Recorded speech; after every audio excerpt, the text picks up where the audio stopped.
시작을 했습니다. 오후 2시에 지정된 2014-9화 100505 진행하도록 하겠습니다. 우선 검찰 측에서 어느 분들이 나오셨나요? 또 한 가지 권고를 드리는 것은 이제는 파워포인트를 가지고 변론하는 것이 아니고 전적으로 여러분들이 오로지 구술의 힘에 의해서만 변론하는 것이기 때문에 어떤 것을 써와서 낭독하듯이 하는 변론은 큰 의미가 없지 않을까 생각됩니다. 그렇기 때문에 잘 집중하셔서 상대방의 주장과 자기 입장을 정확하게 잘 듣고 표현해 주시기를 당부드리겠습니다. 그러면 예정된 바에 따라서 우선 검찰 측에서 공소장 세 가지 공소 사실에 대한 기본 법리에 관해서 설명을 해주시기 바랍니다. 네. 우선 모두로 공소장의 권리행사 방해 부분의 적용 법조 중 형법 제323조 제1항 부분을 단순한 표시 착오를 이유로 형법 제323조로 표시 정정을 신청하는 바입니다. 무슨 300? 23조 제1항의 부분을 단순한 표시상의 착오를 이유로 형법 제323조로 표시 정정을 신청하는 바입니다.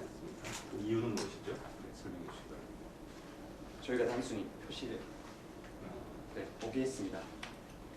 네, 알겠습니다. 다음으로 쟁점을 정리하도록 하겠습니다. 피고인의 권리행사 방해 점과 관련하여서는 이 사건 건물이 소유자가 피고인인지 여부, 이 사건 계약으로 권리가 발생하는지 여부, 이 사건 계약들이 형법상 보호 가치가 있는지 여부가 문제되나 이 사건 건물은 피고인의 소유에 해당하고 피해자들의 적법한 권리가 발생하며 이러한 권리들은 형법상 보호 가치가 있어 피고인에게는 권리행사 방해의 죄가 인정된다 할 것입니다. 다음으로 아청법 위반의 죄에 관하여는 피고인의 행위가 강제추행에 해당하는지 여부와 피고인의 김미생이 아동 청소년이라는 사실을 인식했는지 여부가 문제되나 청소년인지 여부는 인식이 필요하고 피고인의 행위는 강제추행에 해당한다 할 것으로서 피고인에게는 아청법 위반의 죄가 성립한다 할 것입니다. 피고인에게는 폭처법 위반의 죄가 성립한다 할 것입니다.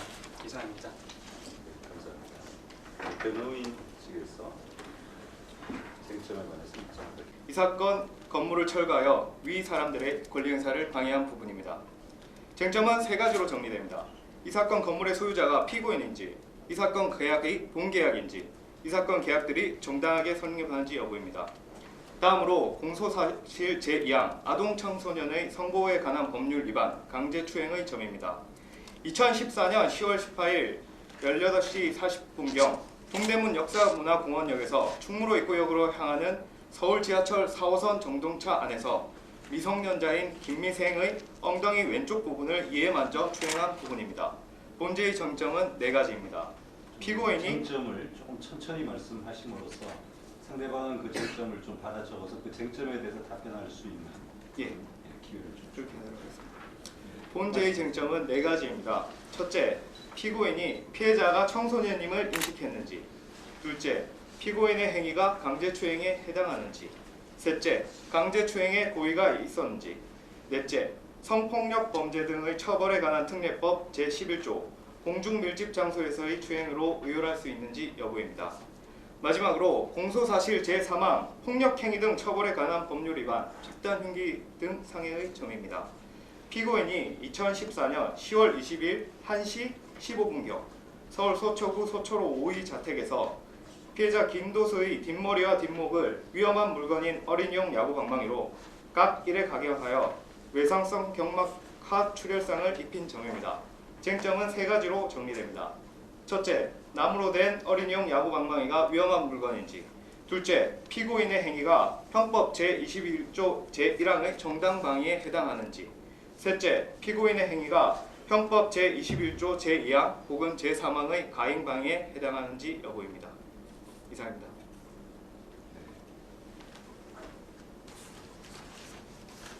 폭력행위 등 처벌에 관한 법률 위반, 집단흉기 등 상해로 공소 제기되었으나 전부에 대해 무죄를 주장합니다. 먼저 권리행사 방해의 부분입니다. 권리행사 방해죄는 타인의 권리의 목적이 된 자기 소유의 물건을 손괴할 때 성립합니다. 그러나 이 사건 건물은 피고인의 소유물이 아닙니다. 판례의 법리에 따르면 기성고율이 80%에 달한 이 사건 건물은 독립한 부동산이며 피고인과 명건건설 간 소유권에 대한 특약도 증명된 바 없으므로 수급인인 명건건설이 이 사건 건물의 소유자입니다. 따라서 피고인에 대하여 권리행사 방해죄가 성립하지 않습니다. 또한 이 사건 건물은 권리의 목적이 아닙니다. 먼저 2014년 4월 22일 나중부와 체결한 계약에 관하여 말씀드리겠습니다. 권리행사 방해를 죄로 정한 것은 민사적으로 규율해야 할 사안임에도 민사적 정상만으로는 도저히 회복할 수 없는 권리행사 방해가 있는 경우 이는 형사적으로 다스려야 한다는 취지에서 비롯된 것입니다. 이 사건 건물은 미완성이며 공사 진척에 난항을 겪고 있습니다. 게다가 이 사건 계약에는 완공일, 입주일도 지정된 바 없습니다. 이런 법적 불확실성이 채 제거되기 전인 이 사안은 민사적 사후 정사는 변론으로 하더라도 형사 처벌할 정도의 것은 아니라고 주장합니다. 다음으로 2014년 4월 25일 피해자 도계식과 체결한 계약에 관하여입니다. 계약 해제의 의사표시는 묵시적으로도 할 수 있습니다. 본 사안에서는 피고인의 철거 행위가 계약 해제의 묵시적 의사표시이므로 그에 따라 민사적 정상 관계만 남을 뿐입니다. 게다가 도계식은 선의행 의무인 중도금 지급을 하지 않았으므로 이는 법정 해지 사유가 되는 바 계약금에 기한 해지와는 상관없이 피고인은 언제든지 최고 후 이 계약관계에서 벗어날 수 있다는 점을 고려하면 더욱 그러합니다. 다음으로 2014년 6월 10일 긴가불가 체결한 계약에 대해 말씀드리겠습니다. 임대차는 임차인으로 하여금 목적물을 사용 수익하게 하는 것이 계약의 기본 내용입니다. 채권을 우선 변제받을 목적으로 임대차 계약의 형식을 빌려 채권을 임대차 보증금으로 하는 계약은 통정 허위 표시로서 무효입니다. 사람을 추행하여 성립합니다.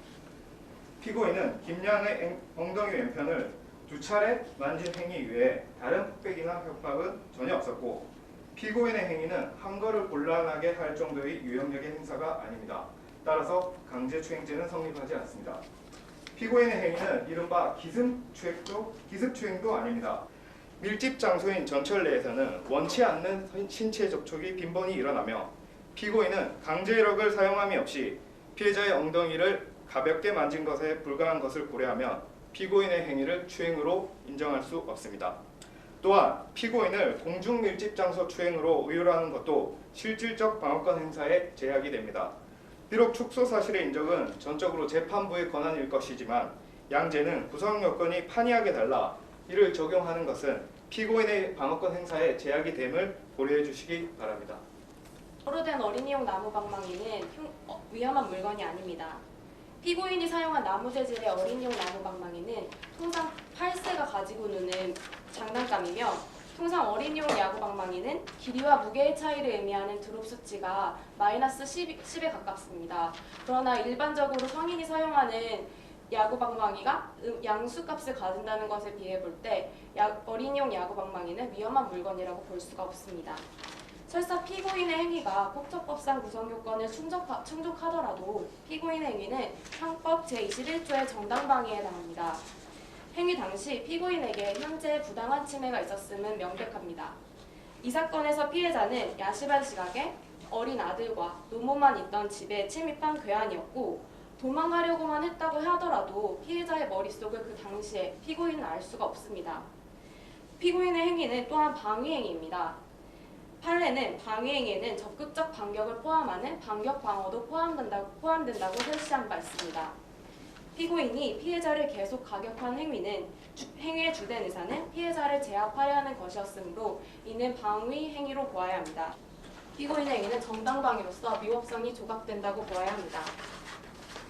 그래서 무죄가 선고되어야 한다고 저희는 주장하겠습니다. 가서 위 주장이 받아들여지지 않는다고 하더라도 피고인의 행위는 형법 제21조 제2항에 의한 과잉방위로서 형 감면 또는 면제의 대상입니다. 따라서 피고인은 무죄이며 가사 과잉방위가 인정된다 할지라도 형 감면 사유가 있음을 밝힙니다. 이상입니다. 야구방망이의 길이와 무게의 차이를 의미하는 수치라는 것을 파악하게 되었습니다. 그것이 길이와 무게에 대한 그런 수치가 결국 그것을 가격하는 행위로 사용을 하였을 때 얼마나 센 타격을 가할 수 있는지에 대한 근거가 될 수 있고 그 야구 방망이의 드롭 수치가 -10이라고 했는데 그것은 어떻게 확인하신 건가요? 그것은 통상 지금 정확히 검사가 입증한 바가 없지만 저희가 찾아본 바로는 어린이용 야구 방망이는 통상 -10의 드롭 수치를 가지고 있다는 것을 그 야구 방망이를 제작하여 판매하는 회사를 통해 확인을 하였습니다. 정상적인 어떤 임차권을 취득할 만한 신뢰가 있는 상태에서 건물을 철거한 행위에 대해서 나중에 어떤 그 임차권 취득의 어떤 신뢰를 충분히 형법상 보호할 가치가 있고 단순히 이걸 민사적인 책임으로만 볼 것이 아니라 충분히 이거는 형사처벌의 필요성이 있는 그런 대상입니다. 여기서 특히 변호인 측은 이 건물은 완공되지 않은 건물이라고 해서 그 불확실성이 되게 높아서 이 계약이 해제되었으므로 그 임대차가 더 이상 보호될 필요가 없다는 주장은 타당하지 않습니다. 동사안에서 야구방망이가 위험한 물건에 해당하지 않는다는 논거로 어린이용 장난감에 불과하고 그 강도가 매우 약하다는 점을 들고 있습니다. 하지만 이 사건에서 피해자 김도수가 입은 그 상해 정도는 외상성 경막하 출혈로서 최소한 언어 장애가 오는 매우 심각한 상해입니다.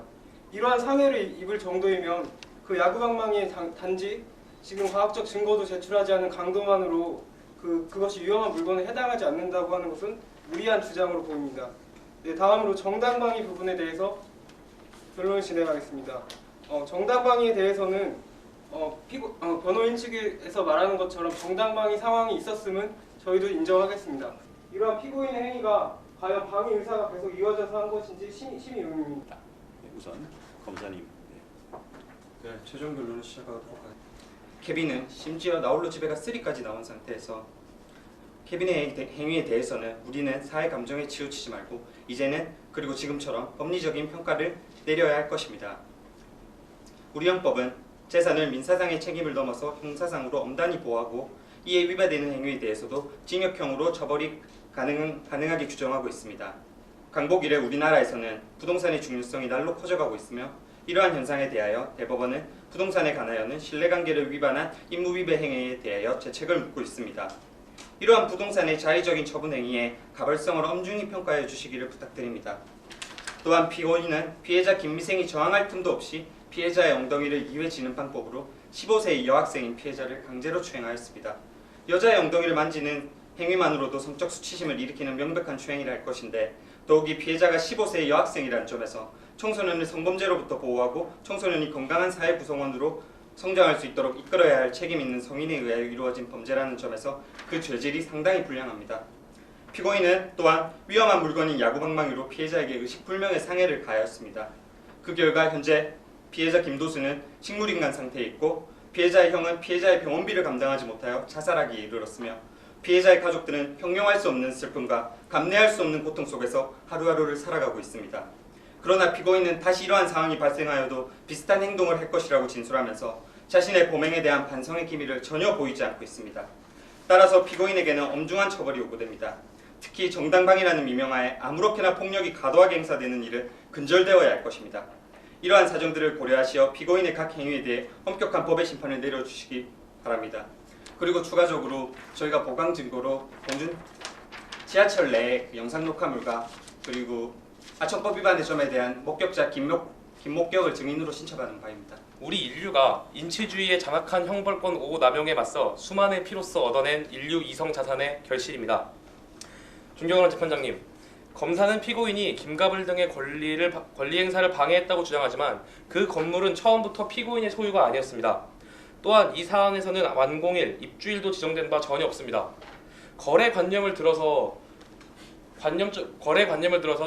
관행적으로 이렇게 되지 않느냐라는 검사의 주장에 대해서는 저희 변호인 측은 법률적으로는 답변해야 할 가치가 없다고 생각합니다.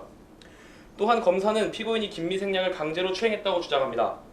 그러나 이 역시 강제추행죄의 법리에 비추어 볼 때 타당하지 않다고 생각합니다. 지하철 내의 비행에 대처하기 위해서라고는 하지만 법리를 왜곡해가면서까지 피고인을 억지로 강제추행죄로 이유하는 것은 결코 허용되어서는 안 된다고 할 것입니다. 검사는 피고인이 위험한 물건으로 상해를 입혔다고 주장합니다. 그리고 비록 피고인이 상해를 입은 사람이 절도범이지만 흉기를 들고 있지 않았다 등으로 주장을 하고 있습니다.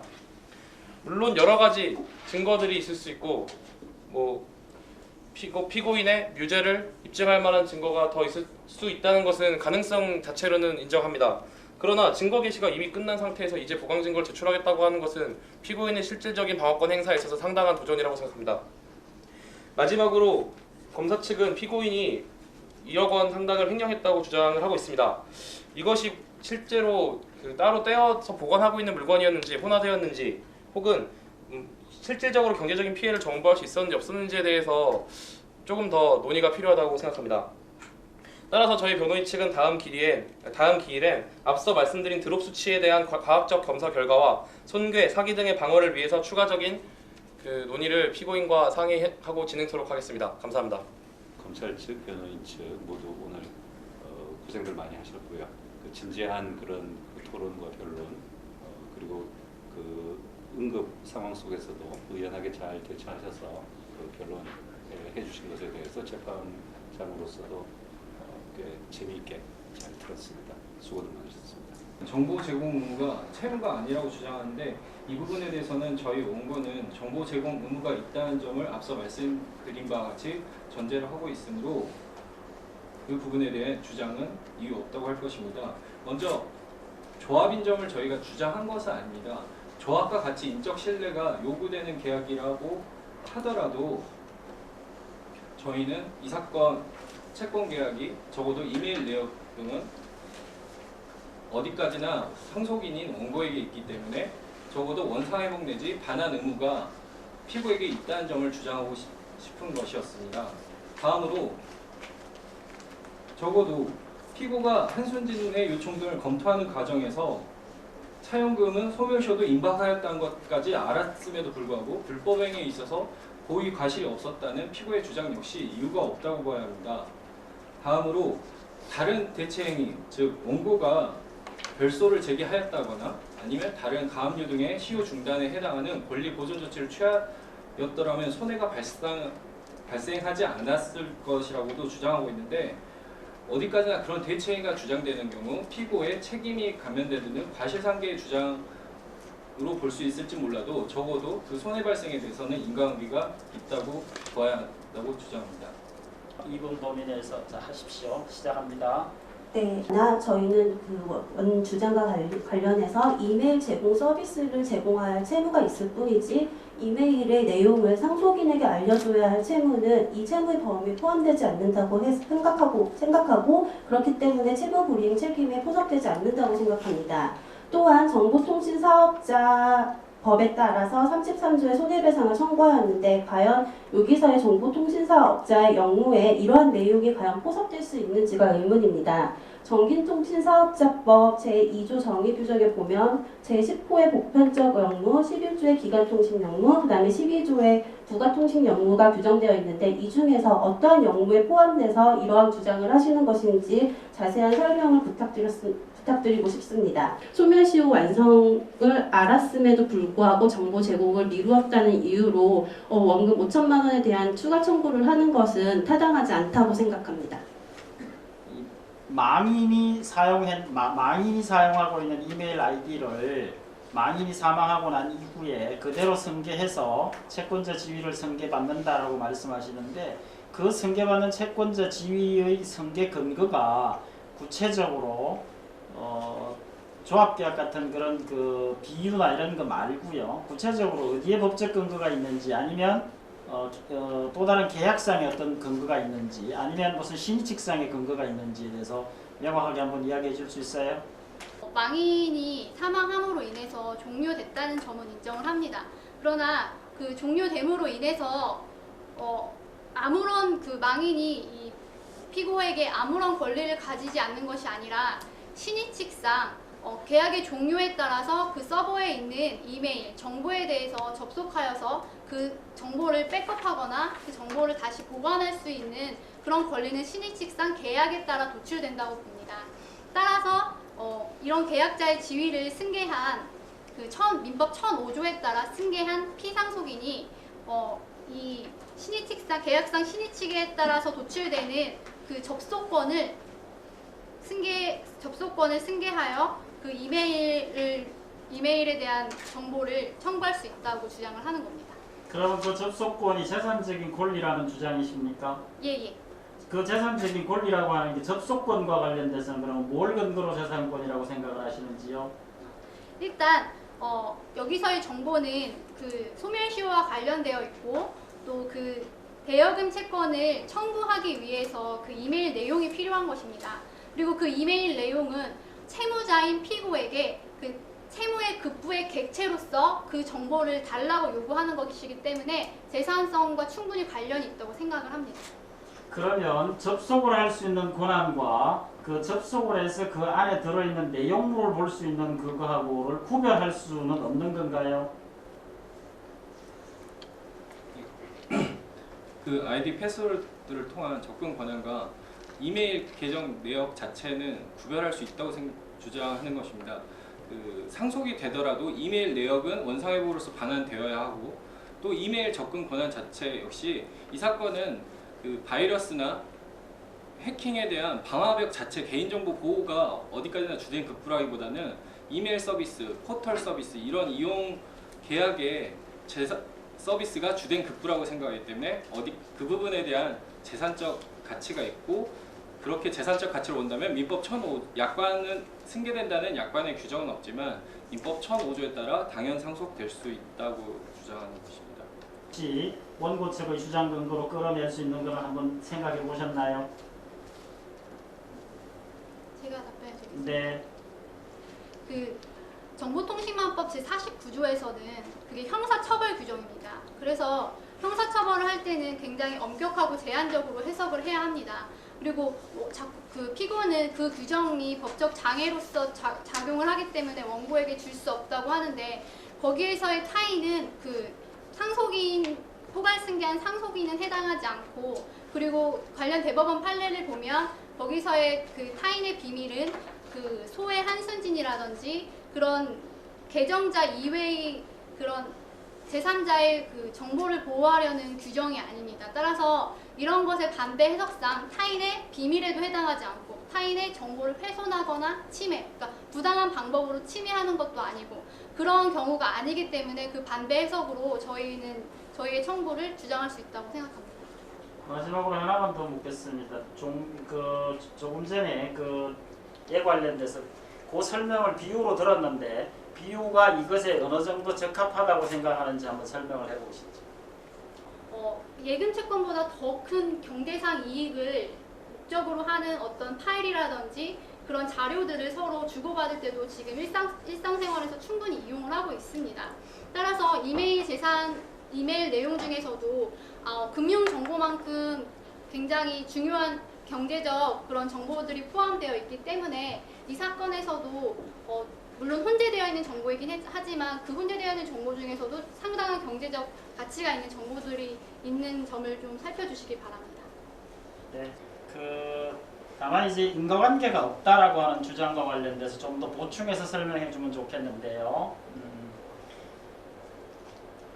어차피 자료 자료라는 게 나중에 어떤 형태로 지금 알았단 말이에요. 알았는데 그렇다면 알고 난 이후에 어디에 근거를 해서 주지 아니할 확실한 근거가 없다면 현재로서는 지금 이제 논쟁이 이루어지고 있는 과정이어서 경우에 따라서는 나중에 법적 책임을 부담할 수도 있겠다라고 하는 그런 생각이 들 수도 있을 터인데 그럼에도 불구하고 이 사건의 경우에 있어서 끝까지 주지 않겠다고 하는 그 근거가 어디에 있으며 그로 인해서 최종적으로 피고에게 책임이 없는 즉 인과관계가 없다라고 하는 근거를 어디에서 찾고 있는지 한번 설명을 해보시죠. 원고가 보다 용이하게 할 수 있는 본인의 조치, 포털 사이트 게시글의 임시 폐쇄 신청이나 앞서 말씀드린 별도 신청 등을 전혀 하지 않고 피고에게 과다한 의무를 의무를 이행할 것을 요구하고 있다는 점을 말씀드리고 싶습니다. 피고는 앞서 말씀드린 전기통신망법 제21조뿐만 아니라 서면에서도 언급한 바 있는 제49조, 제79조로 인하여 처벌 위험을 감수할 행위를 하기에는 피고인 사적 기관에 불과한 피고에게 과다한 의무라고 생각합니다. 재판장님께서 근거를 이제 말씀해달라고 하셨는데 그 전자문서에 관한 그 규정을 인용했는데 이 사건 이메일은 아까도 말씀드렸다시피 전자문서가 아니라서 적용되는 법조가 아님을 다시 한번 살펴주시기 바랍니다. 제21조에서 말하고 있는 전자문서는 전자문서 중개 설비에 의해 처리된다고 하기 때문에 해당 전자우편이 명시적으로 제외된다고 해석할 명시적 근거는 없다고 보여지고, 또한 당의 법 조항에서 전자문서 또는 관련 기록이라고 포괄적으로 규정하고 있기 때문에 해당 이메일 내용까지 포괄할 수 있는 개념이라고 생각합니다. 그럼에도 불구하고 원고는 응할 수 있다라는 법조문의 규정에도 응하지 않을 수 있음조차 검토하지 않은 채 사실상 예외 없이 정보 제공을 하였습니다. 또한 연간 수십만 건의 개인정보 제공 요청에도 단 6명으로 구성된 개인정보 보호 기구를 운영하였습니다. 이러한 사실관계를 미루어 판단해 보아도 피고는 개인정보 보호물을 위반하였음이 명백합니다. 정신적 산화에 관하여 피고는 적법한 수사가 고소치하로 종결된 만큼 정신적 손해가 없다고 주장합니다. 실무로 상기를 한번 보아 주십시오. 또한 이러한 개인정보들은 그 이용자의 사망 이후에도 상속인을 통한 승계나 혹은 사망으로 종료되었다 하더라도 원상회복 법리를 통해서 상속인의 접근 관리가 이루어질 수 있어야 합니다. 이는 정보통신망상에 남겨진 개인정보들이 일기장과 다르게 취급될 바는 없다고 생각합니다. 피고는 원고의 자발적인 의사에 따른 동의하에 약관 및 개인정보 처리 방침에 의거하여 수사기관의 요청에 응하여 원고의 정보를 제공하였을 뿐입니다. 또한 피고는 통신비밀 전담 기구를 운영하고 이사 1명, 팀장급 직원 1명, 실무자 4명을 배치하여 개인정보 처리 방침에 규정된 의무를 다하고 있습니다. 수사기관의 통신자료 요청에 대한 법적 판단의 당부를 피고가 하라는 것은 피고가 할 수 있는 것 이상을 요구하는 기대 가능성 없는 요구입니다. 또한 제2사항과 관련하여 개인정보 보호는 본인을 제외한 타인 모두로부터 보호되어야 하는 것이므로 상속인이라 하여 피상속인과 동일시할 수는 없습니다. 따라서 상속인이 피상속인의 모든 온라인상의 자료에 대해 권리를 갖는다고 볼 수는 없습니다. 이를 섣불리 인정하였다가는 피상속인의 인격권 및 사생활의 자유의 침해 소지가 커지고, 이는 이미 사망하여 방어권을 실질적으로 행사할 수 없는 피상속인의 의사에 현저히 반하는 결과일 것입니다. 그러므로 원고의 피고에 대한 모든 청구를 기각하여 주시기를 바랍니다. 이상으로 피고의 최종 변론을 마치겠습니다.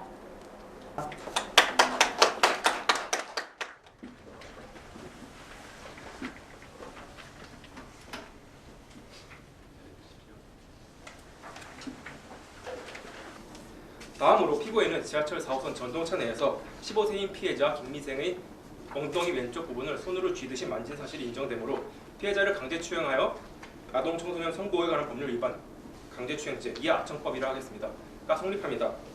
아청법 위반죄는 아동청소년에 대하여 헌법 제298조의 강제추행죄를 범한 자에게 적용되는 바, 이와 관련하여 첫째, 피고인의 행위가 강제추행에 해당하는지 여부, 둘째, 피고인을 아청법 위반죄로 처벌하는 것이 타당한지 여부가 문제됩니다.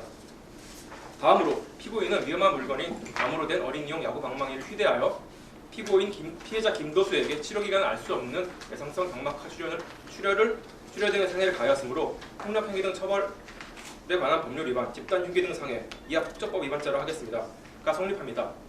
이와 관련하여 피고인의 행위가 첫째, 폭처법 제3조 1항의 구성요건에 해당하는지 여부, 둘째, 정당방해에 해당하는지 여부, 셋째, 과잉방해에 해당하는지 여부가 문제됩니다. 마지막으로 피고인은 이북에게 양도한 임대차 보증금을 세무자 박경신으로부터 교부받아 철거 비용으로 모두 소비한 바 형법 제355조의 횡령죄가 성립합니다. 이와 관련하여 횡령죄는 타인의 재물을 보관하는 자에게 인정되는 바, 첫째, 피고인이 피해자 이모기에 대하여 위탁관계에 의한 보관자의 지위에 인정되는지 여부, 둘째, 이 사건처럼 특정물이 아닌 금전에 대해서도 타인의 재물을 보관하는 자라고 볼 수 있는지 여부가 문제됩니다. 이와 자세한 내용은 주변론에서 다투도록 하겠습니다. 이 사건 공소 사실을 검토한 결과 변호인 측은 다음과 같이 이 사건의 쟁점을 정리하였습니다.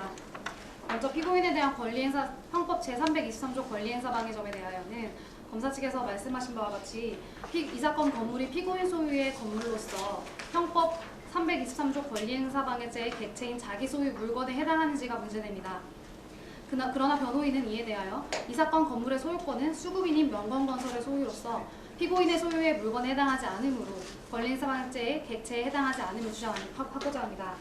다음으로 주요 쟁점이 되는 부분인 이 사건 건물이 타인의 권리의 목적이 되는 물건인지와 관련하여 먼저 피해자 김가블은 무효인 계약에 기초하고 있으므로 이 사건 건물에 대하여 아무런 권리를 가지고 있지 않으며 피해자 나중부 및 도계식도 권리행사방해죄에서 보호하는 권리의 정도에 이르는 권리를 가지지 않고 있으므로 피고인의 이 사건 권리행사방해점에 대하여는 형사소송법 제325조 전단에 따른 무죄의 처벌을 내려주시기 바랍니다.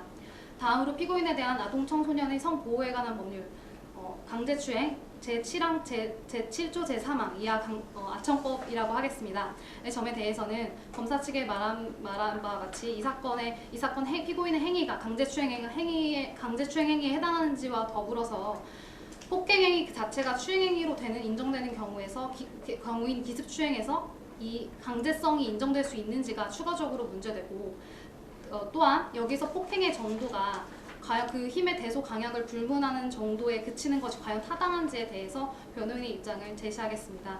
결론적으로 이 피고인의 아청법 위반의 점에 대해서는 형사소송법 제325조 후단에 따른 무죄의 판결을 내려주시기를 바랍니다. 마지막으로 피고인의 폭력행위 등 처벌에 관한 법률 제3조 제1항 이하 폭처법이라 하겠습니다. 집단 흉기 등 상해에 관한 점에 대하여는 먼저 이 사건에서 피고인이 사용한 어린이용 야구 방망이가 위험한 물건에 해당하는지 구체적으로 반박하고 다음으로 나아가 이 사건의 피고인의 행위는 사회적으로 상당한 정도인 방위행위에 해당하기 때문에 형법 제21조 각항에서 규정하는 정당방위 및 과잉방위에 해당하므로 위법성이 조각되므로 따라서 형사소송법 제325조 전단에 따른 무죄 판결이 내려짐이 타당함을 변론하겠습니다. 이하에서 추가적으로 합당한 근거를 들어서 변호인 측의 변론을 진행하도록 하겠습니다. 변호인이 주장에 대하여 반박과 자신의 입장을 밝혀주시기를 부탁드리겠습니다. 먼저 이 사건 건물은 피고인 소유의 건물에 해당합니다. 대법원은 최소한의 기둥, 지붕, 주벽이 이루어지면 법률상 건물로 보고 있으며 자신의 노력과 재료를 들여 건물을 건축한 사람은 소유권을 원시 취득하는 것이지만 건물의 소유권을 도급인에게 계속시키기로 합의한 것으로 볼 수 있으면 도급인에게 원시적으로 소유권이 계속된다라고 판시한 바 있습니다. 이 사건 건물에 대해서는 도급인인 피고인과 수급인인 명관건설 사이에 도급인에게 소유권을 계속시키기로 하는 묵시적 합의가 존재하고 있으므로 피고인 소유의 건물이라고 볼 수 있습니다. 묵시적 합의가 존재한다는 것은 다음 세 가지 사항을 통해서 추단할 수 있습니다. 첫째, 수급인인 명관건설이 아닌 도급인인 피고인이 각 임대차 계약을 체결하였고 거액의 임대 보증금 또한 피고인이 직접 수수하였습니다. 둘째, 피고인이 건물 철거 시에 수급인인 명관건설은 아무런 제지를 한 바 없었습니다. 셋째, 신축공사의 내부 관계자로서 건물에 대한 현황을 잘 알 수 있었던 김가불은 피고인을 소유자로 인식하고 임대차 계약을 체결하였던 바 이를 통해서 묵시적 합의가 존재했음을 추단할 수 있습니다. 피해자 나중부에 대해서는 이 사건 건물에 대한 권리를 인정함이 타당합니다. 둘째, 피해자 도계식이 아직 중도금을 지급하지 않아 약정에 따른 해제를 할 수 있었지만 실제로 피고인이 해제를 할 수 없었고 그리고 약정에 따른 해제권 갖고 있는 여부와 관계없이 피해자 도계식은 이 사건 건물에 대해서 임대차 계약상 권리를 가지고 있다고 보아야 합니다. 셋째, 피해자 김가불이 이 사건 건물에 대해 유치권을 행사할 수 있는 상황에서 피고인의 제의에 따라 임대차 계약을 체결하였고 그와 같은 계약은 진정하게 성립된 것으로 보아하고 설령 그렇지 않다고 하더라도 피고인과 김가불 사이에서는 채권 담보를 목적으로 하기로 하는 의사협정이 있었으므로 적어도 사후에 점유권 이전을 약정하기로 하는 것으로 볼 수 있기 때문에 피해자 김가불은 이 사건 건물에 대해 권리는 가지고 있습니다. 따라서 이 사건 건물은 피해자 나중부 도계식 김가불의 권리 목적인 물건에 해당합니다. 피고인이 사전에 피해자들의 동의를 구하지 않고 건물을 임의로 철거함으로 인해 권리행사 방해죄는 이미 기소에 이르렀고 그 이후에 건물 철거 가능성, 임대차 계약 해제권 존재, 피해 보상 여부 등의 사정은 이미 성립한 범죄에 영향을 미치지 않습니다. 못한다고 주장하고 있습니다. 하지만 강제추행에서 추행이란 피해자의 성적 자유를 침해하는 것입니다. 또한 강제추행죄에서는 폭행행위 자체가 추행행위라고 인정되는 경우도 포함되며 이 경우 폭행은 그 힘의 대소강약을 불문합니다. 피고인은 피해자의 엉덩이를 2회 지듯이 만진 사실을 인정하고 있습니다. 피고인의 행위로 인해 어린 여학생이 느꼈을 성적 수치심은 크며 피고인의 행위는 객관적으로 보아 성적 도덕관념에 반하는 추행행위에 해당합니다. 피해자의 엉덩이를 쥐듯이 만진 폭행행위 자체가 추행행위라고 인정될 수 있으므로 그 힘의 대소강약을 불문하고 강제추행죄는 성립한다고 보아야 합니다. 마지막으로 폭처법 위반, 집단 흉기 등 상해의 점에 대하여는 피고인의 행위가 첫째, 폭처법 제3조 제1항의 구성요건에 해당하는지, 둘째, 정당방위에 해당하는지, 셋째, 가임방위에 해당하는지 여부가 문제됩니다. 피고인은 피해자를 가격하기 위해 길이 78cm의 야구방망이를 사용한 바 야구방망이는 위험한 물건에 해당하고 피고인은 이를 휴대하여 상해를 가한 행위는 폭처법 제3조 1항의 구성요건에 해당합니다. 위험한 물건인지 여부는 재변론에서 자세히 다루도록 하겠습니다. 이러한 피고인의 행위는 정당방위에 해당하지 않습니다. 그 이유는 첫째, 침해의 현재성이 없기 때문입니다. 침해 행위에서 벗어난 후에 공격 행위를 위험한 물건인지 재별론에서 다루는 이유는 뭐죠? 시간상 재별론으로 뺐기 때문입니다.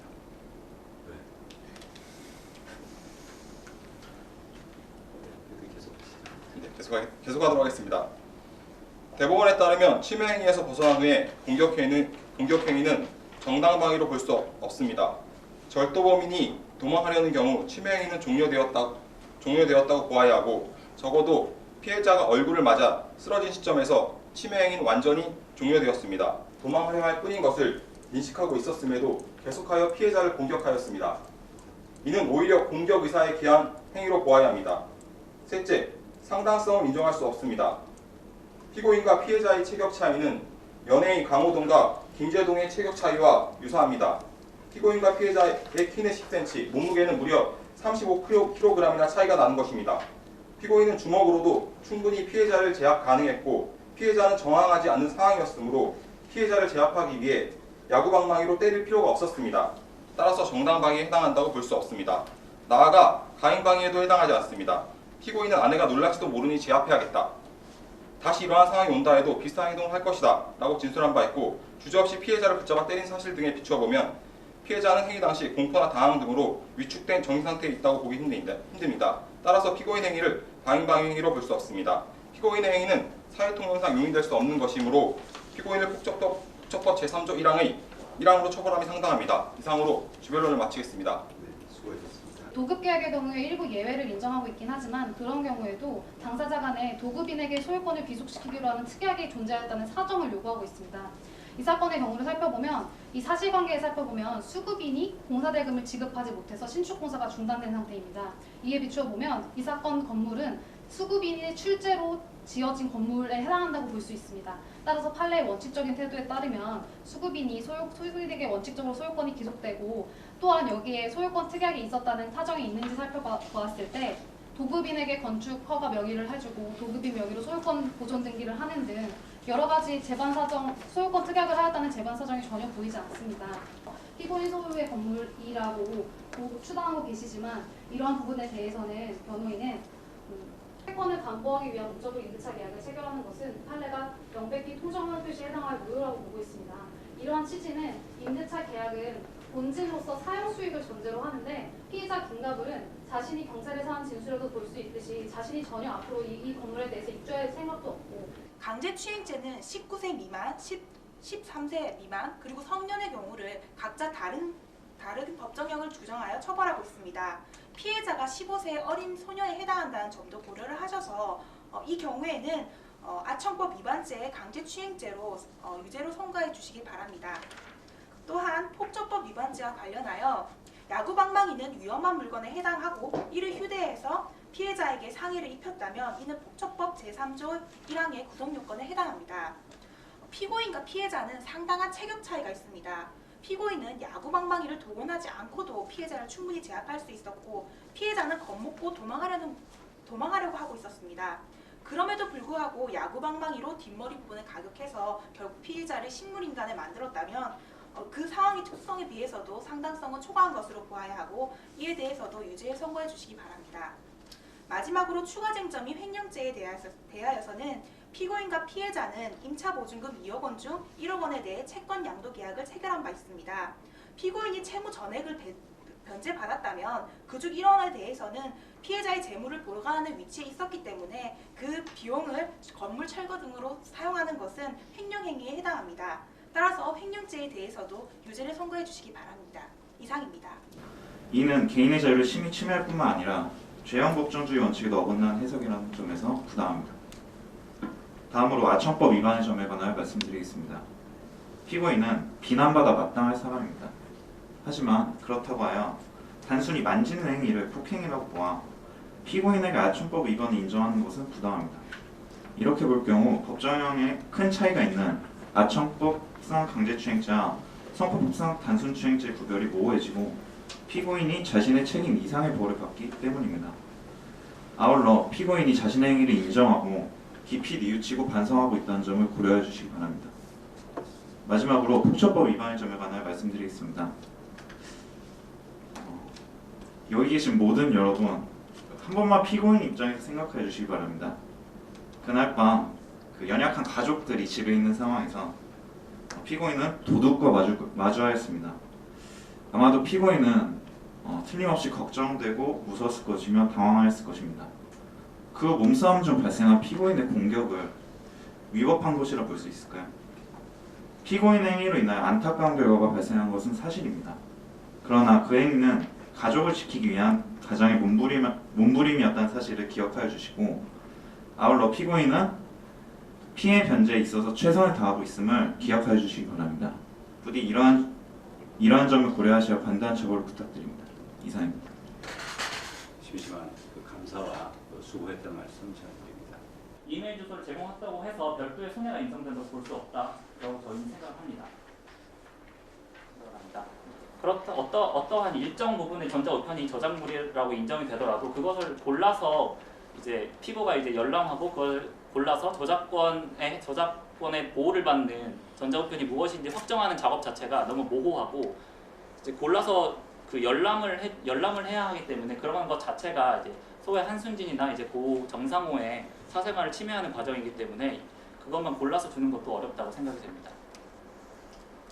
네, 그 다음에 이메일 계정 정보의 일신 전속성에 대해 이야기하겠습니다. 이제 원고는 이메일 계정 정보가 식별보호에 불과하여 일신 전속성이 부정된다라고 이야기를 하는데 저희는 이메일 계정 정보가 현실 속에서 성명 표시권과 비슷하게 이용이 되고 있다고 생각을 합니다. 이메일 아이디는 이제 성명 표시권이라는 것은 저작물의 실명 또는 이명을 표시할 권리를 말하는데 이메일 아이디는 디지털 상의 이름 혹은 얼굴 같은 것을 표상하는 것이기 때문에 성명에 비견된다고 할 수 있습니다. 성명 표시권이 저작권법 14조에 따라서 일신 전속권이라고 이야기되는 만큼 이메일 계정 또한 일신 전속성이 있다고 보아야 합니다.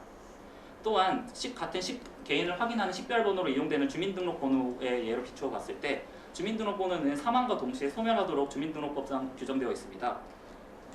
그리고 또한 주민등록번호를 승계한다는 것은 이제 사회통념상 당연히 인정되지 않는 것이기도 합니다. 따라서 이메일 계정 정보는 일신 전속적이라고 봐야 할 것 같습니다. 네, 마지막으로 이제 그 원고 측의 관리인 이제 원고가 고 정상호의 관리인이라는 주장에 대해 얘기를 하겠습니다.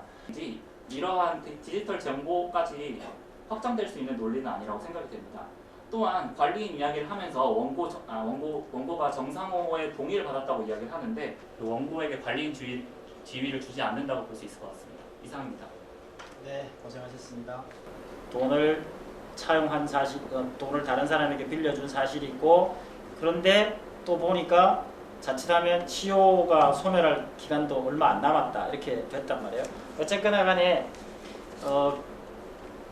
거부할 수 있는 명확한 근거가 있는지 없는지는 차치하고서라도 설사 피고 측에서 그런 근거가 있다 하더라도 아직까지 확정되거나 무슨 뭐 대법원 판결이라든가 이런 데에서 확정되지 아니한 상태에서 피고가 하여튼 거부를 했어요. 거부한 그 과정에서 시효가 소멸했을 때 원고는 그러면 그 잘못을 근거로 해서 불법행위라든지 뭐 다른 근거로 해서 피고에게 손해배상을 구할 수 있는지 하는 부분과 피고는 그게 불가능하다라고 하는 부분과 관련돼서 여러분들이 일단 원고에게 3분 드리고요. 그리고 원고가 변론을 하고 나면 피고에게 왜 안 되는지에 관련된 3분의 시간을 드리도록 하겠습니다. 이에 피고는 제3자 채권 침해로 인한 불법행위 책임을 부담합니다. 제3자 채권 침해의 위법성은 침해되는 채권의 내용, 침해행위의 태양, 침해자의 고의 내지 해이의 유무 등을 참작하여 구체적, 개별적으로 판단하되 거래자의 보장의 필요성, 경제정책적 요인을 포함한 공공의 이익, 당사자 사이의 이익균형 등을 종합적으로 고려하여 판단하여야 합니다. 피고는 원고가 채권의 행사를 위해 이메일 계정 정보 및 전자우편 등을 청구하였음에도 불구하고 이를 거부하였습니다. 원고로서는 피고의 도움 없이는 소위 한순진의 채권을 행사할 수 있는 방법이 전혀 없었고 이러한 점을 피고는 알았거나 충분히 알 수 있었습니다. 따라서 이러한 피고의 행위와 원고의 채권의 상실에 대한 인과관계는 경험칙상 충분히 인정되고 이러한 손해 발생에 대하여도 피고로서는 충분히 예측할 수 있었습니다. 따라서 원고의 간절한 채권 행사를 위한 노력을 외면한 채 반대로 채권의 소멸이라는 결과를 초래한 피고는 이러한 손해를 배상하여야만 합니다.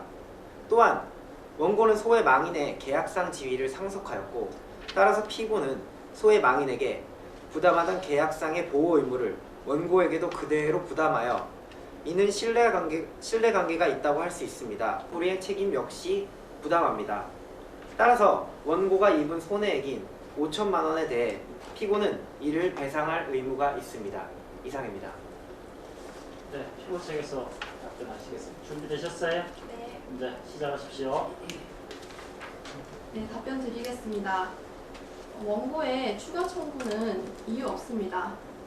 설사 피고가 한순진의 차용 사실과 차용금을 지급해야 한다는 사실을 알고 있었으며 소멸시효가 임박하였다는 것을 알았더라도 시효 경과로 인해서 원고가 받지 못하게 된 5천만 원에 대해서 손해배상 책임은 없습니다.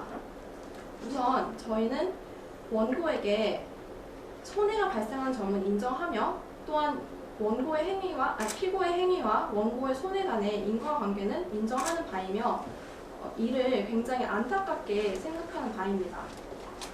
그러나 우선 피고의 고의는 인정될 수 없습니다. 피고가 물론 소멸시효 임박 사실을 알고 있었지만 피고는 원고를 해할 목적으로 정보에 제공을 하지 않은 것이 아니므로 고의는 인정할 수 없다고 생각합니다. 또한 가장 주요하게 피고의 위법성은 인정할 수 없습니다. 사안과 같이 제3자의 채권 침해 사안의 경우 원고께서도 말씀하셨듯이 침해 행위의 태양, 침해자의 고의 내지 해이의 유무 등을 구체적으로 개별적으로 판단하되 당사자 사이의 이익 균형 등을 종합적으로 고려해야만 합니다. 통신 및 사생활의 비밀과 자유라는 법익과 원고의 재산권이 충돌하는 사안입니다. 따라서 이 사안에서 원고의 법익이 한순진 또 고인의 개인정보 자기결정권 또는 통신 사생활의 비밀과 자유라는 이런 중대한 법익보다 꼭 우월하다고 볼 수는 없다고 생각합니다. 특히 현행법상으로는 디지털 정보의 상속성이 인정되지 않는데 그리고 또 피고로서는 한순진으로부터 구체적으로 당해 전자우편을 제공하지 말라는 의사표시를 명시적으로 전달받았음에도 불구하고 피고가 전자우편을 제공하지 않았음을 이유로 원고에게 손해를 배상케 하는 것은 부당합니다. 피고는 피고 자신을 소송 위험으로부터 회피시키기 위해서 원고에게 이를 제공하지 않는 선택을 했다는 점에서 이는 위법성 조각 사유인 정당행위 또는 긴급 피난에도 비견된다고 생각합니다. 또한 설사 손해배상 책임이 인정되더라도 과실상계를 피고 측은 주장합니다. 원고로서는 한순진에게 직접 소재기 또는 최고 등의 방법을 이용해서 소멸시효 도과를 늦추어 손해를 최소화시킬 수 있었는데도 불구하고 이러한 제도를 이용하지 않았습니다. 따라서 원고의 추가 청구는 이유 없으며 채무 불이행에 대해서는 재변론에서 다시 말씀드리겠습니다. 원고의 추가 청구를 기각해 주시기 바랍니다. 시작하세요. 네, 재변론 시작하겠습니다. 우선 피고 측이 원고를 해할 목적이 없었다는 점, 그리고 채권의 위법성이 없다는 점, 그리고 과실이 있다는 점, 원고에게도 과실이 있다는 점, 이 세 가지를 다투고 있는데 이 세 가지에 대해서 답변하겠습니다. 먼저 해할 목적이 없다라는 점은 그것은 반드시 불법행위로 인한 손해배상 청구 요건이 아닙니다. 그것이 아니라 고의 또는 과실로 위법한 행위를 한 경우에 불법행위 책임이 성립하는 것인데 여기서는 최소한 알았고 알 수 있었기 때문에 최소한 과실이 인정된다고 할 것입니다. 그렇기 때문에 피고가 원고의 채권이 소멸한 데 대해서는 과실이 충분히 인정할 수 있고 반드시 고의적으로 해야 할 목적이 필요한 것은 아니라고 할 것입니다. 그리고 또한 채권의 귀속은 바로 귀속을 침해하는 것은 채권의 귀속 자체를 침해하는 것은 위법성을 담보한다고 할 것입니다. 피고의 행위로 인해서 저희가 원고가 가졌던 채권 자체가 소멸하게 되었습니다. 이 점은 채권의 귀속 자체를 침해한 것이고 이 점에 대해서도 피고는 충분히 알 수 있었다고 할 것입니다. 그렇기 때문에 위법성을 인정하는데도 아무런 문제가 없다고 할 것입니다. 그리고 마지막으로 원고의 과실을 주장하는데 원고는 다른 주장을 할 수 있었던 것이 아니라 일단 소멸시효가 촉박해서 얼마 남지 않은 상황에서 그 피고에 대해서 그 유일한 증거인 차용증을 보여줄 것을 청구하였습니다. 그렇지만 피고는 아무런 권한 없이 이를 거부하였고 이 점에 대해서 그리고 어쩌다 보니 바로 그 소멸시효 기간이 바로 완성했다고 되었습니다. 그렇다면은 이 점에 대해서 원고는 과실이 있는 것이 아니고 원고야말로 할 수 있는 모든 수단을 다 동원했다라고 할 것입니다. 이상입니다. 우선 원고는 고 정상호의 채권을 승계하지 않았습니다. 저희 피고 측에서 주변론에서 말씀드렸듯이 이메일 계정 정보 등이 인격권 내지는 일심 전속성이 있는 재산에 해당한다는 그런 주장에 비추어 보았을 때 그 피고와 고 정상호가 체결한 약관을 제3자인 원고가 승계한다는 주장은 부당합니다. 또한 앞서 말씀드렸던 점과 마찬가지로 불법행위 책임에서의 위법성이 인정되지 않으므로 채무불이행 책임에서의 규칙사유 역시 인정되지 않는다고 생각합니다. 또한 과실상계에서 원고는 원고가 동원할 수 있는 모든 수단을 동원해서 그 채권을 추심하려고 했다고 하지만 사실 원고로서는 한순진에게 직접 소재기를 하거나 또 소재기를 해서 민사소송법상 문서 제출 명령하더라면 해당 차용증을 지급받았을 수도 있습니다. 온라인 계정 정보 자체는 온라인 서비스 제공자와의 계약에 따라서 온라인 서비스를 위한 프로그램 및 해당 서비스를 이용하기로 하는 채권적 권리라고 할 수 있습니다. 그렇기 때문에 이는 채권적 권리이므로 당연히 재산권에 포함된다고 생각합니다.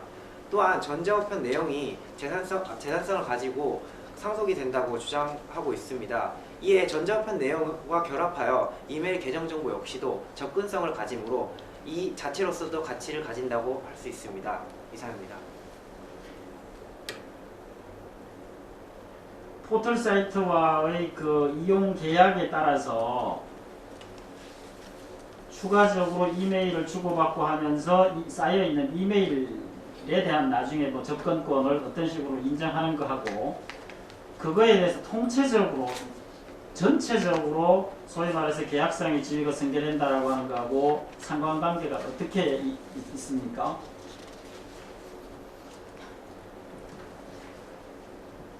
그러니까 다시 한번 질문의 취지를 여쭙고 싶은데 네. 전체적으로 자 이렇게 그 포털 사이트에 들어가가지고 이제 이메일도 활용하고 하는 그런 계약을 일단 체결을 했어요. 이 계약에 의해서 포털 사이트를 이용할 수 있는 권리하고 그 다음에 그 권리에 의해서 망인이 살아있을 때는 당연히 이메일에 관련돼서 이걸 할 수 있는 권리가 있는데 이 이메일이라고 하는 걸 빼고요. 포털 사이트를 이용할 수 있는 계약 자체와 거기에 딸리는 지위가 아까 말한 것처럼 구분할 수도 있는 거란 말이에요. 뭐 성명권이 됐든 어떤 식으로 됐든 게다가 약관에 따르면 보면 다른 데다가 양도라든가 승계가 불가능하다고 되어 있는데 그럼에도 불구하고 계약상의 지위에 의해서라고 하는 이야기를 할 수 있는 근거는 어떻게 해서 가능한 것인지. 네, 답변하겠습니다. 우선 약관에 대해서 말씀을 좀 드리자면 저희가 이제 미네르바 약관도 물론이거니와 우리나라의 거대한 포털 사이트인 네이버라든지 다음과 같은 곳에도 이제 약관들을 검토해보고 또 직접 전화로 문의까지 해보았습니다. 그 결과 상속에 관해서는 그것을 거부하는 규정이 없다라고 하고 있고 그렇기 때문에 약정상에 의해서 계약상의 지위가 상속되지 않는다라는 것은 성립되지 않는다라고 생각했습니다. 그렇기 때문에 아무런 그것을 막는 규정이 없다면 계약상의 지위는 우선 상속되는 것이 원칙이라고 생각을 하고 그것이 상속되는지 상속되지 않는지는 계약의 내용 또는 제3자의 이익의 침해 여부에 대해서 그것이 결정되어야 한다고 생각했습니다. 그런데 이 사안에서는 계약상에 대해서 소의 망인과 피고 사이에 일정한 그 서비스를 이용할 수 있는 계약을 체결하였고 이 계약은 어떻게 보면 우체국에서 우체국의 이용자와 우체국 간의 어떤 우편물 이용 계약에 대한 그런 점과도 유사하다고 생각했습니다. 그렇기 때문에 이런 점에 비춰볼 때 계약상의 지위를 승계를 인정하지 않을 이유는 없다고 생각되고, 그래서 제1주장을 한 것이고, 가사 그것이 인정되지 않는다고 하더라도 디지털 유산 자체의 상속성을 저희는 인정함으로써 저희는 피고의 저희의 청구의 정당성을 입증하고자 합니다. 저희가 다른 소재기를 통해서 이것을 청구를 할 수 있었다라는 점을 지적을 하고 있는데, 그렇다고 해도 피고에게 과실이 있다는 점은 여전히 변하지 않는다고 생각합니다.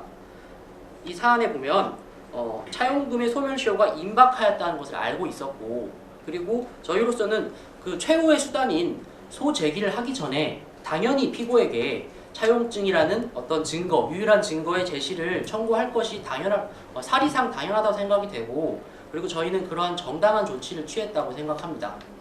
그리고 소를 제기하지 않았다는 점은 굳이 또 소를 제기한다는 것이 이렇게 반드시 쉬운 일만은 아니고, 그리고 그것에 대해서 비용도 많이 소모되고, 그런 점들을 고려해 볼 때 이 점에 대해서 저희가 과실이 있다, 소를 제기하지 않은 과실이 있다라는 점은 인정하기 힘들다고 생각합니다.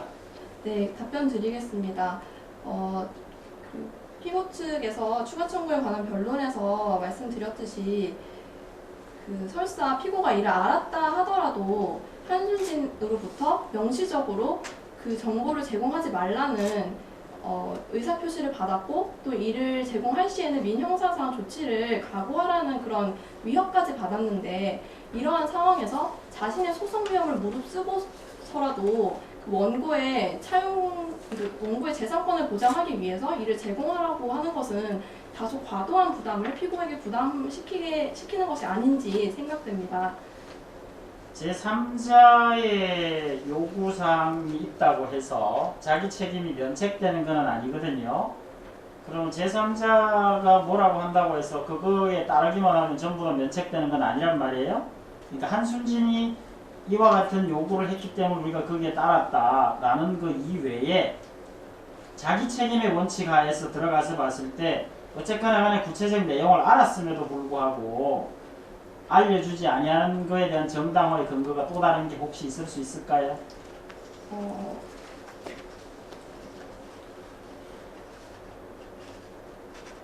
네, 말씀드리겠습니다.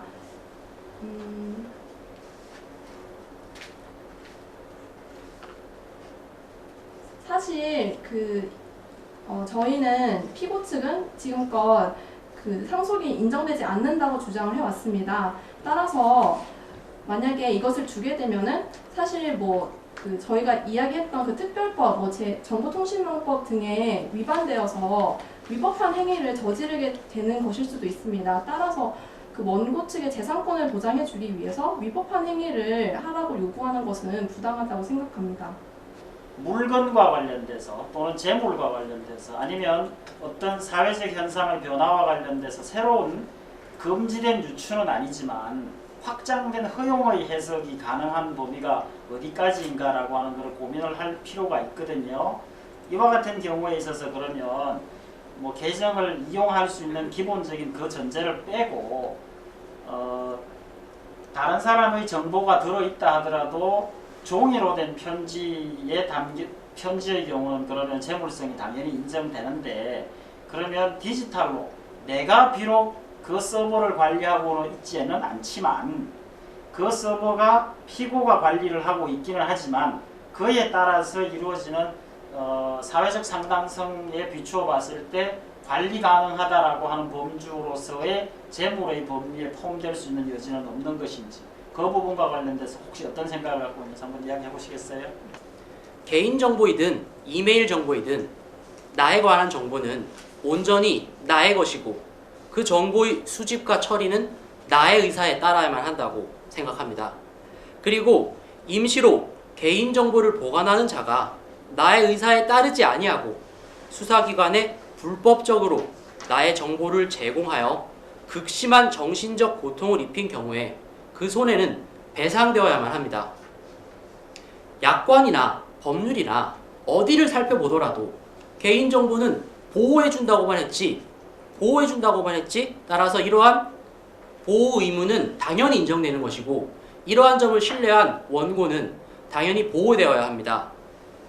이 사건과 같이 수사기관의 정보 제공 요청이 법령에 따른 것이 아니고 피고는 이러한 점에 대해서 전혀 고민하지 않았으며 또한 원고에게 아무런 잘못이 없는 경우에는 더욱 그렇습니다.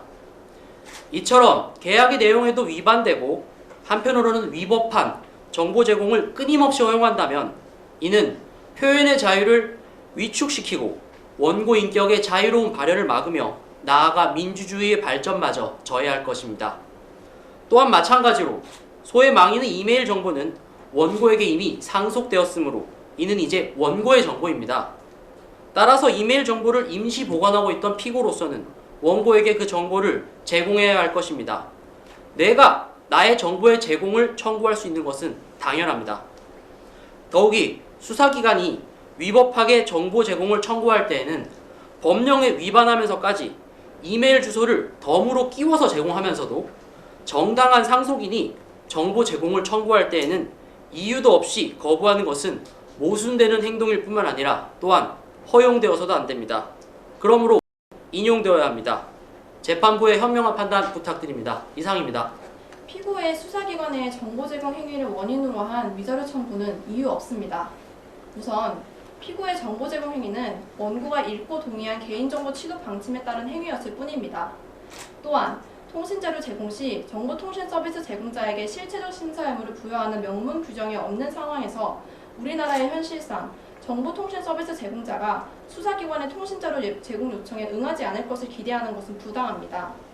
더불어 피고가 제공하는 서비스를 이용한 결과 범죄 혐의를 받고 있는 자에 대해 일상생활에서 빈번히 노출되는 이름, 아이디, 이메일 주소, 휴대폰 번호 등과 같은 기초 정보를 수사기관에 제공했다는 점만으로 그 행위가 위법하다고 보기도 어려우며 원고의 손해를 유발했다고 보기도 어렵습니다.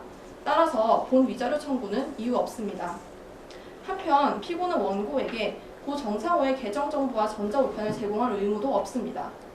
이메일 아이디는 디지털상에서는 사용자의 분신과도 같아서 재산권보다는 인격권의 대상에 가깝습니다. 또한 가사 재산이라고 보더라도 이는 일신 전속적입니다. 관계특별법과 대법원 판례도 이를 뒷받침합니다. 또한 전자우편 역시 재산으로 보기는 어렵습니다. 전자우편은 물건, 채권, 그 어느 범주에도 포함되지 않으며 전자우편을 재산으로 인정하는 권리는 법정되지 않았으므로 이는 법의 보호를 받는 재산이라고 인정하기도 어렵습니다.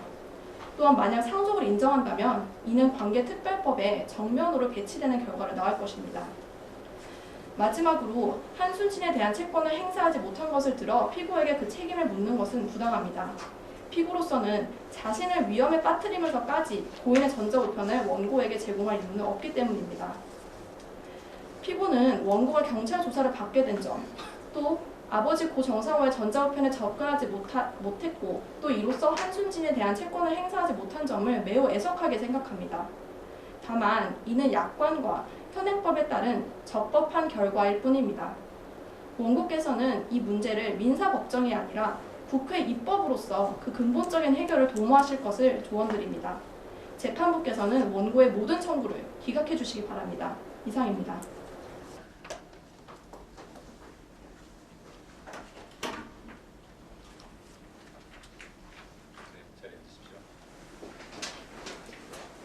횡령의 점에 관해서는 이 사건 금전의 소유 관계가 문제됩니다. 두 번째로 이 사건 피고인과 피해자 사이에 위탁 관계가 성립되는지 문제된다고 할 것입니다.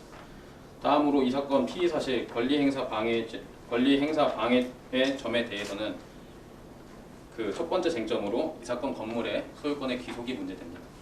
변호인 측은 이 사건 건물이 도급 계약에 따른 성과물인 바 도급의 계약에 있어서는 도급인에 대한 도급인에게 소유권을 귀속하기로 하는 합의의 존재가 있어야 하는 바 그 합의의 존재에 대한 다툼이 있으므로 이에 대해 설명해 드리도록 하겠습니다. 두 번째, 점유를 수반하지 않는 채권이 본죄에서 보호하는 채권인지 여부가 다툼이 되고 있습니다. 세 번째, 기존의 채권을 담보하기 위한 임대차 계약이 유효한지 여부가 이 사건 쟁점이라 할 것입니다. 넷째, 조건이 성취되지 않은 정지조건부 채권이 이 사건 이 본죄가 보호하는 채권의 여부인지가 다툼이 된다고 할 것입니다. 다음으로 이행기 착수 전에 순수한 채권 채무 관계를 판례가 본죄를 통하여 보호하고 있는지 아니면 보호하지 않는지 여부가 쟁점이 된다 할 것입니다. 마지막으로 권리행사 방해죄 마지막 쟁점은 추상적 위험의 발생만으로 권리행사 방해죄가 성립하는지 여부라 할 것입니다.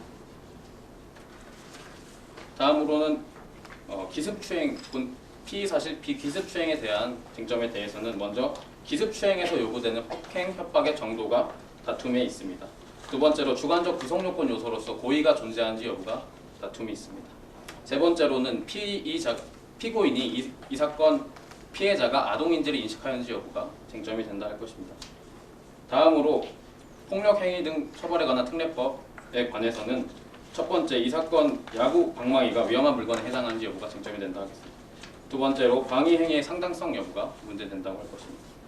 셋째, 세 번째로는 착오에 정당한 이유가 있었는지 여부가 피고인이 착오한 것에 대해 정당한 이유가 있었는지 여부가 쟁점이 된다 할 것이고 마지막으로 이 사건 피고인에게 기대 가능성이 있는지 여부가 쟁점이 된다 할 것입니다. 이상으로 검사의 쟁점 정리를 마치도록 하겠습니다. 첫 번째, 횡령의 죄에 관해서는 반환받은 금전의 소유관계와 관련된 소유권의 귀속 문제가 문제가 됩니다.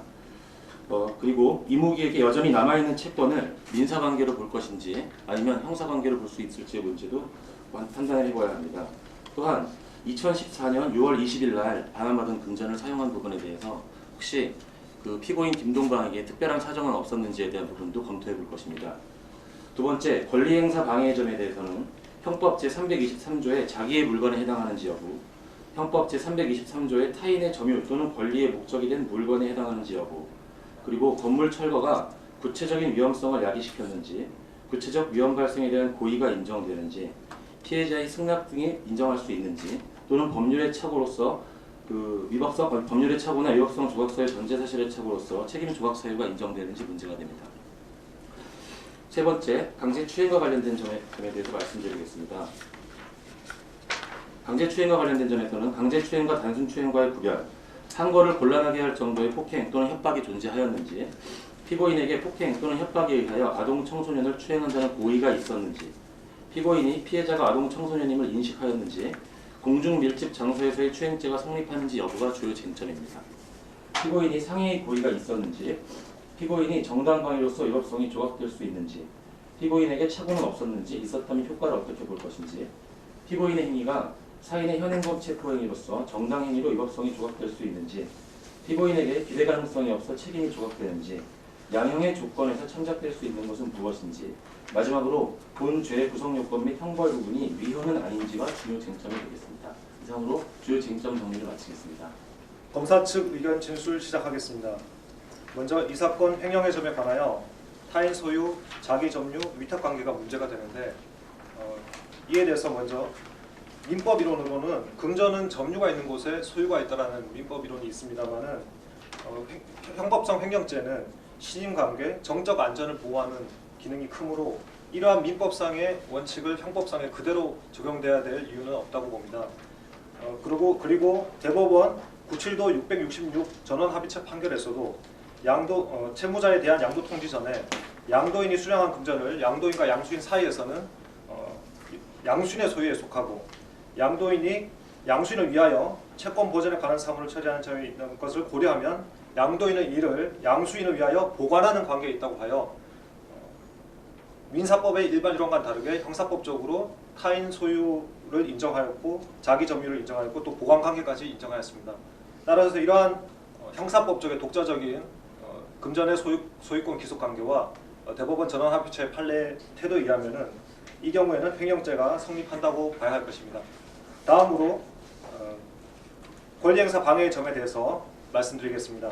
이 사건 건물이 본죄의 구성요건 요소인 자기의 물건인지와 관련하여 대법원 판례는 완성된 건물의 소유권을 도급인에게 귀속시키기로 하는 합의가 있는 경우에는 그 건물의 소유권은 원시적으로 도급인에게 귀속된다고 판시한 바 있습니다.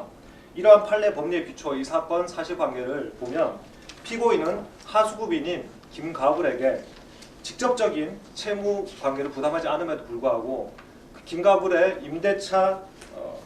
김가불의 미지급 공사대금 청구에 응하여서 이 사건 임대차 계약을 체결한 점, 그리고 피고인은 큰 금액을 보증금으로 하여 나중부, 도계식과 임대차 계약을 체결한 점, 피고인은 철거업자인 김철수로 하여금 이 사건 건물을 철거하도록 하였고 이에 대해 수급인인 명건건설은 아무런 이의를 제기하지 않은 점, 이런 모든 점을 고려했을 때 피고인은 소유자로서 건물을 사용 수익 처분한 것으로 보이고 피고인과 명건건설 사이에 소유권을 도급인에게 귀속시키기로 하는 합의가 존재한다고 인정될 것입니다.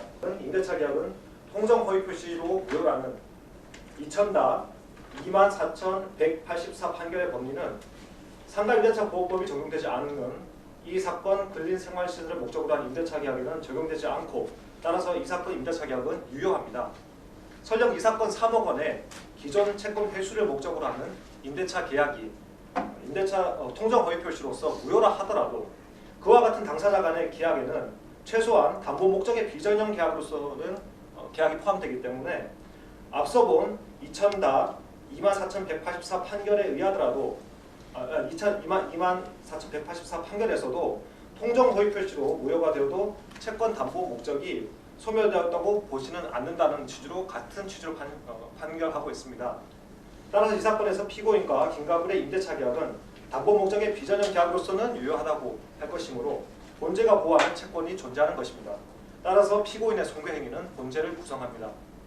다음으로 피해자 나중부와 도계식의 본죄 성립에 관하여 채권이 조건이 성취되지 않더라도 본죄가 보호하는 권리라고 볼 것입니다. 대법원 판례도 정지 조건이 있는 물권 변제의 예약권이 본죄에 의해 보호된다고 보고 있습니다. 피해자 김가불 나중부 도계식에 대한 권리행사 방해죄로 처벌하여 주실 것을 말하는 바입니다. 아동 청소년의 성보호에 관한 법률 위반 및 폭력행위 등 처벌에 관한 법률 위반의 점에 관하여는 본 검사가 의견 진술하도록 하겠습니다. 이하 아청법 및 폭처법이라 하겠습니다. 먼저 기습추행의 경우 폭행으로 인정되기 위해 요구되는 정도에 대해서 살펴보면 사안의 경우에는 폭행 자체가 추행으로 해당하는 기습추행의 사례에 해당합니다. 대법원 판례의 경우에는 폭행이 추행의 수단으로 사용된 경우에는 엄격한 수준의 폭행의 정도를 요구하고 있지만 폭행 자체가 추행에 해당하는 기습추행의 경우에는 사람의 신체에 대한 일체의 유형력의 행사가 있으면 그 힘의 대소 강약을 불문하고 강제추행죄의 폭행을 인정하고 있습니다. 사안의 경우 피고인의 피의 사실은 피해자의 신체에 대한 유형력의 행사으로 강제추행죄의 추행에 해당한다고 할 것입니다. 어린 학생의 엉덩이를 만졌다는 진술을 하였고 이미 스크린도 뒤에서부터 피해자를 많이 관찰하였고 그 이후에 엉덩이를 쥐듯이 2회를 추행하였는 바 여러 가지 사정을 고려하였을 때 피고인에 대하여 본죄의 유죄를 선고해 주시길 바랍니다. 그리고 폭처법 위반의 점에 대하여 진술하도록 하겠습니다. 폭처법 먼저 나무 방망이가 위험한 물건에 해당하는지 여부에 관하여 판례는 구체적 사안에서 그 물건을 사용하였을 때 상대방이나 제3자가 생명과 신체의 위협을 느꼈는지 여부를 가지고 위험한 물건을 판단하고 있습니다. 근데 사안의 경우 피고인은 키 180cm, 몸무게 100kg의 거구의 장년으로서 피고인이 이 78cm에 되는 나무 방망이를 휘둘렀을 때 그리고 흥분 상태에서 휘둘렀을 때 그 피해의 상대방의 중요한 생명 신체의 위험이 발생할 것은 누구나 객관적으로 인정할 수 있습니다. 이에 따라서 판례 또한 야구 방망이나 100cm 길이의 4-5cm 굵기의 강목 또한 위험한 물건으로 판단한 경우가 있습니다. 따라서 이 사안에서 나무 방망이는 위험한 물건에 해당합니다. 더불어 방위행위의 상당성에 관련하여 우리 판례는 방위행위의 침해 최소성을 상당성의 판단 기준으로 인정하고 있습니다. 사안의 경우에 피고인은 이미 자신의 완력으로 피해자를 제압할 수 있는 상황이었음에도 불구하고 위험한 물건인 나무 방망이를 휴대하여 피고인의 뒷목과 머리 부분을 가격하여 피해자가 의식불명에 이르는 상해를 가하였습니다. 이러한 사실을 고려했을 때 피고인의 방해행위는 상당성이 인정되지 않고 이에 따라서 과잉방해의 상당성도 인정되지 않는다 할 것입니다. 그리고 피고인의 행위는 적극적인 공격 행위로서 상당성이 인정되지 않는 행위이므로 사회상규상 위배되는 행위로서 정당행위 또한 성립하지 않습니다. 그리고 마지막으로 방위 상황의 착오에 대하여는 양 당사자 간 힘의 완력의 차이로 인하여서 이미 피해자가 제압 수준에 이르렀으므로 이 수준에서는 이미 피고인은 상해를 가하여서는 안 된다는 점에 대해서 능히 판단할 수 있을 것이라 사료됩니다. 채권 양도의 통지가 도달하지 않아 박경 씨는 적법하게 김동방에게 반환한 것입니다. 따라서 그 수령과 동시에 금전의 특성상 점유와 소유가 함께 간다는 그 원칙에 따라 소유권은 김동방에게 있다 할 것입니다. 형법만의 특수한 소유권 관념을 인정할 수는 없습니다. 법 질서 전체적으로 소유권은 단일하게 다루어져야 된다고 판단하고 있습니다. 따라서 양수인의 소유의 재물이라 할 수 없기 때문에 횡령은 성립할 수 없습니다. 두 번째로 여전히 이무기는 1억 원의 채권을 가지고 있습니다. 양도인의 통지 요건은 대항 요건으로서 두 사람 사이에 채권의 양도 자체는 효력을 발생했으며 따라서 채권을 주장할 수 있고 민사적 방법으로 얼마든지 청구가 가능한 사안이었습니다. 셋째, 사안이 발생한 2014년 6월 20일에 주목해 주시기를 부탁드립니다. 만일 재판장님께서 저희들의 소유권 관련된 관념을 받아들이지 않으시더라도 경매가 개시된 시점인 2014년 6월 23일이었고 현재 가장 자금 압박이 심한 경우였습니다.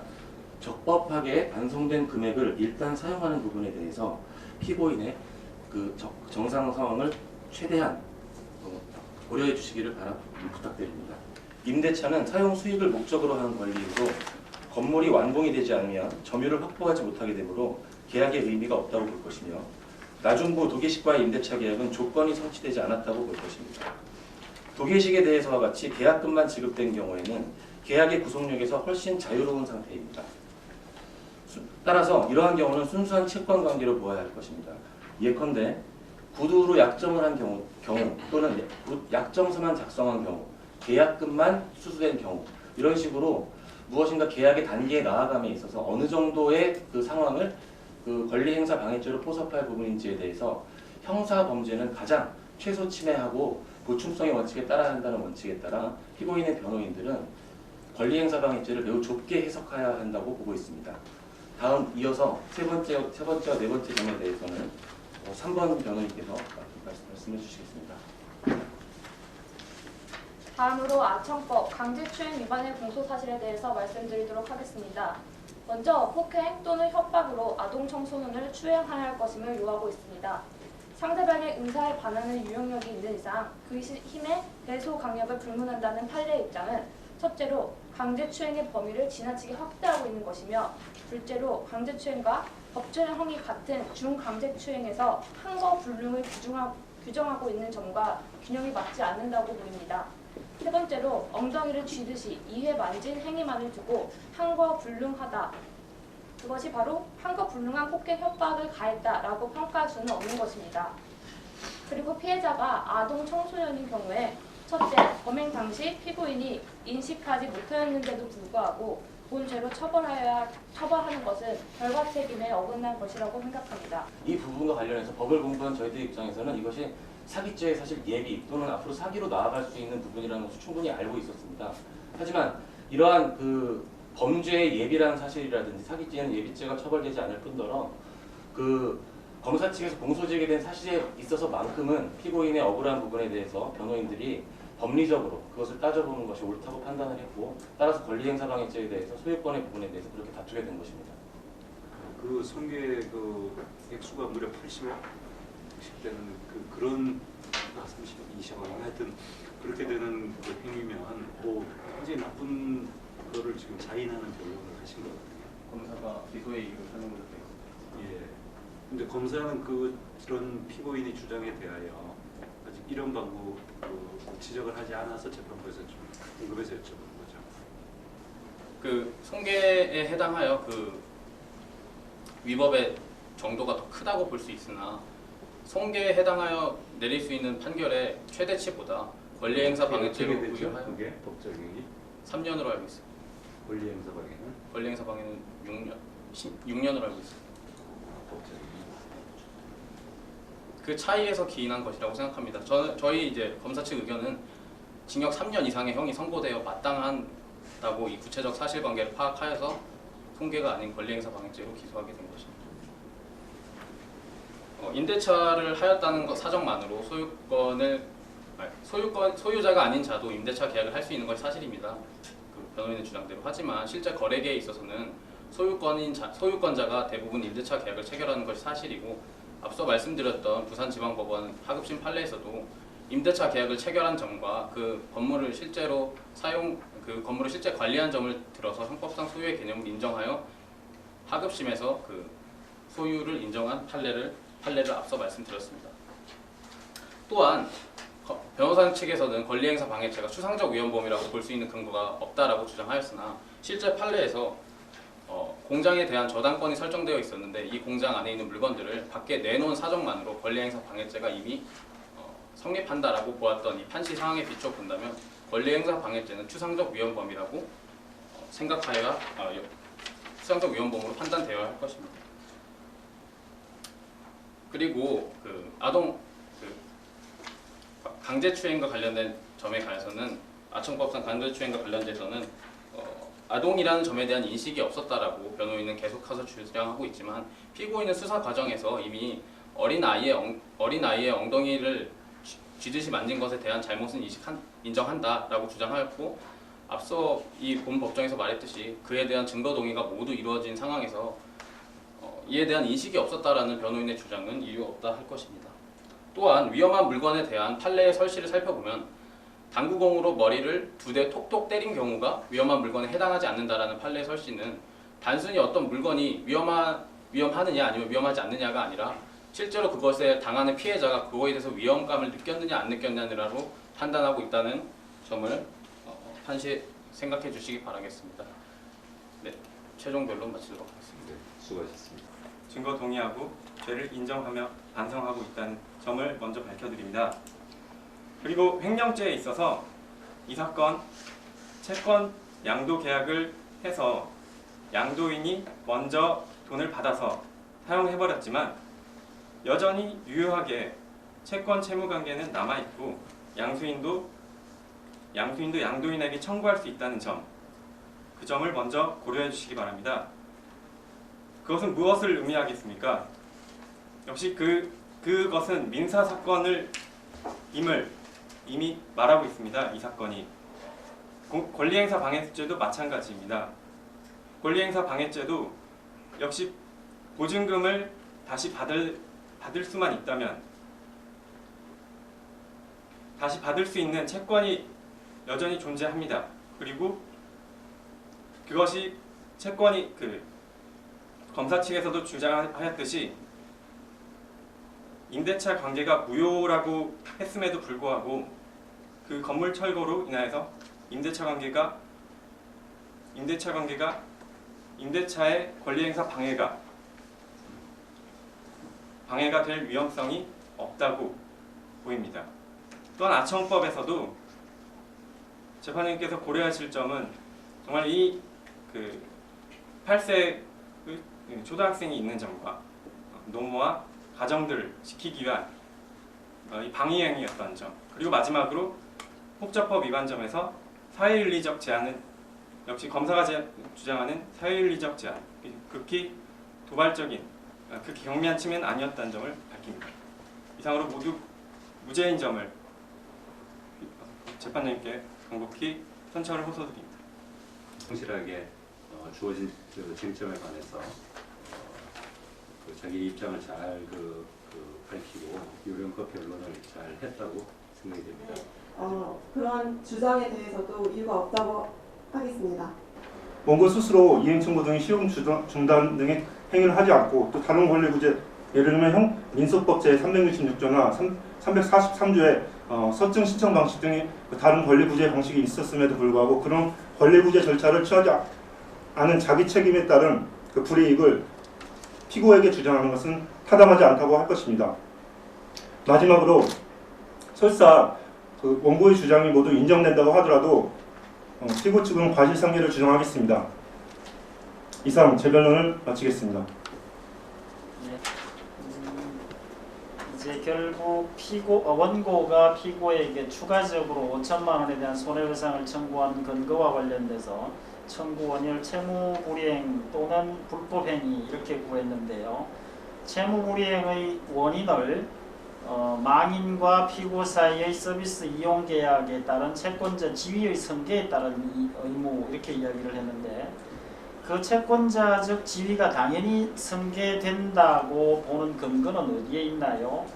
그것이 아까 말한 뭐 성명권이니 아니면 재물인지 뭐 이런 등등에 따라서 채권자적 지위가 승계될 수 있는 것도 있고 그렇지 못한 것도 있는데 그럼에도 불구하고 아까 명확하게 밝히지 않았는데 어떤 근거에서 이 사건에 대한 계약자의 지위가 승계된다고 보는지 그리고 피고의 약관과 관련돼서는 어떻게 해석을 해야 되는 건지에 대해서 간단하게 한번 설명을 해줘 보십시오. 정명한에게 승계가 되어서 정명한은 그 채권적 권리로서의 이용 계약을 이용을 할 수 있다고 그렇게 보고 있습니다. 자, 그 다음에 불법행위와 관련돼서 불법행위의 그러면은 뭘 잘못했기 때문에 불법행위가 성립하느냐와 관련돼서 아까 말하는 거에 비추어 보면 정보를 제공해 줘야 될 의무를 하지 않았다라고 그러는데 거기서 정보를 제공해 줘야 될 의무라고 하는 거는 계약상의 채무불이행과 관련돼서 계약상에서 어떤 의무를 주장하는 것처럼 보이는데 피고가 어떤 의무를 이행하지 않았기 때문에 불법행위 책임을 진다는 거에 대한 근거는 피고가 만약에 그런 정보를 제공을 해주었을 이용 계약에 따라 그런 채무를 이행하여 정보를 제공했을 때 원고가 손해를 받지 않을 수 있었기 때문에 그 손해에 대하여 피고가 알거나 알 수 있었음에도 불구하고 원고에게 알려주지 않았기 때문에 알려주지 않은 그 의무에 대해서 불법행위가 발생하였다고 주장하고 있습니다. 알겠습니다. 자, 두 개의 쟁점 중에 앞의 쟁점과 관련돼서 피고에게는 정보의 제공과 관련돼서 이 정보가 알려줘서 되는지 안 되는지에 관련된 소위 말해서 실질적 심사 의무가 없다 이렇게 주장을 했어요. 그죠? 그러면 반대로 즉 실질적 심사 의무가 없기 때문에 정보를 제공해 줘도 된다라는 그런 취지의 주장으로 읽힐 수 있지요. 그럼 반대로 두 번째 쟁점으로 넘어가서 그렇다면 실질적 심사 의무의 이행과 상관없이 어쨌거나 간에 피고가 하여튼 이와 같은 이 망인이 돈을 다른 사람에게 빌려줬고 그리고 그 채권이 조만간 소멸될 거다라고 하는 걸 어떤 식으로인지 하여튼 알았단 말이에요. 그죠? 이 경우는 일단 실질적인 심사가 이루어진 셈이 되잖아요. 그죠? 그런 경우에도 불구하고 그러면 정보를 제공하지 아니한다라고 하는 근거는 그럼 어디에서 생기는지 한번 생각해 보셨습니까?